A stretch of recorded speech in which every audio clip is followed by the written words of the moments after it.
Jungle.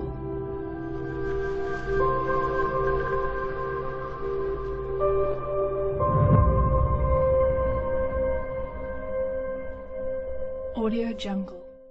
原标题：俄专家瓦西里卡申，中国轨道飞机将在军民领域大显身手。据香港南华早报报道，中国在酒泉发射场对未来可多次重复使用的小型轨道飞机进行了一次试验性发射。俄罗斯军事专家瓦西里卡申对俄罗斯卫星通讯社讲述了这一最新研制成果的可能用途。据推测，该飞行器将能以高超音速完成在大气层和太空的飞行，以及在机场的自动着陆。先前试验的许多细节暂时还不清楚，但是已经知道中国人匆匆在风洞中测试缩小比例的飞机模型，向实际飞行试验过渡。中国已经有研制各种轨道飞机20多年的历史。如果说在开始阶段中国也利用了某些苏联技术的话，那么现在有可能中国在该领域的工作和技术比俄罗斯的更先进，这是因为俄罗斯的资源更有限，并为保证本国安全，把它们全部集中在了军事领域。在军事领域，俄罗斯取得了许多重大突破，例如各种系列高超音速导弹和激光武器早已服役。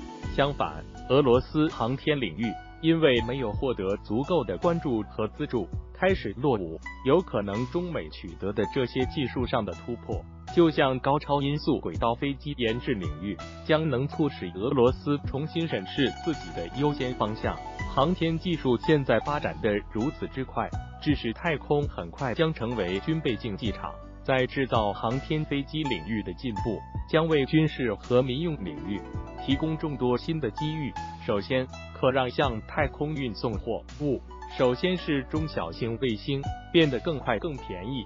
其次，轨道飞机也可以是侦察设备和武器的携带者，之后还可返回地球重复使用。至于高超音速客机可能完成定期往返飞行，则令人怀疑，目前还不完全清楚将如何保证普通高超音速客机盈利。冷战时期，轨道飞机还被考虑可能用于应对敌人航天器的激光武器，甚至核武的载体。高超音速飞行技术的快速发展，或迫使对部署太空武器有一个全新的观点，有可能在不远的将来这将变成现实。美国凭借自己航天技术的优势，拒绝俄中有关禁止部署太空武器的倡议。2017年11月，美国空军部长希瑟威尔逊称，美国将考虑把太空作为未来战场。